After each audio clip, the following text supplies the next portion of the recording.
মজলিসে আমরা শুনতে পেতাম যে বাস্তবে মা ফাতেমা জাহরা বসে আছেন, বাহ্যিকভাবে বসে আছেন। এখানে যায়না বসে কিনা এসেছেন, এখানে সমস্ত আহলে বায়তের সদস্যরা এসেছেন, তাহলে আমরা এখানে কি পরিবেশে আসতাম? হ্যাঁ, একবার ভেবে দেখুন।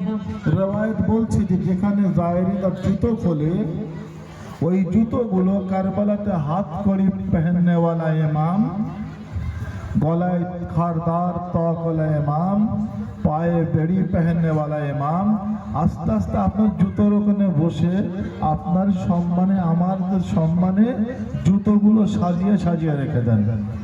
আল্লাহু আকবার, কত সম্মান আপনার! তাহলে এই মজলিসে বসে আপনার টার্গেট নিতে হবে, আপনি কি হতে চান? আজাদার হতে চান, তাহলে আজাদার হবেন। আহলে বায়তের গোলাম হতে চান, তাহলে আপনি গোলাম হবেন। কি হতে চান, এটা আপনাকে টার্গেট নিতে হবে। আর এই মহরম থেকে, গুনাহ থেকে, মহরমে গুনাহ থেকে দূরে থাকতে হবে, অন্য সময়েও দূরে থাকতে হবে, গুনাহ করা যাবে না।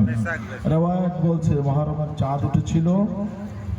ইরানের খুব বিখ্যাত ঘটনা এটা আছে। ইরানের মহরমের চাঁদ উঠেছে, মেয়েরা মজলিসে যায়, ছেলেরা মজলিসে যায়, সবাই মজলিসে যায়। তো এক যুবতী মেয়ে রাস্তার ধারে দাঁড়িয়েছিল, জওয়ানদের জন্য একটি পেগাম রাস্তার ধারে দাঁড়িয়েছিল। গাড়ির ড্রাইভার যাচ্ছিল, ট্যাক্সিওয়ালা যাচ্ছিলেন। যেতে যেতে দেখলেন যে এক যুবতী মেয়ে দাঁড়িয়ে আছে। বলছে, বেহেন কোথায় যাবে?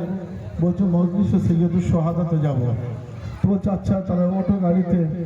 যখন গাড়িতে উঠলো না, তখন জিজ্ঞাসা করলেন, আপনার ইমাম বাড়ি কোথায়? তো মহিলাটি সে চিহ্নিত করে দিল, নিশানা দিয়ে দিল যে এই রাস্তা দিয়ে যেতে হবে। ড্রাইভার যাচ্ছে।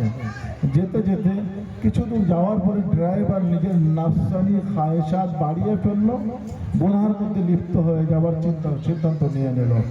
একবার ইমাম বাড়ি থেকে অন্য দিকে গাড়ি ঘুরিয়ে দিল। মেয়েটা বলছে যে, এই জওয়ান ভাই, তুমি জানো আমি কোথায় যাচ্ছিলাম? আমি হুসাইনের মজলিসে যাচ্ছিলাম।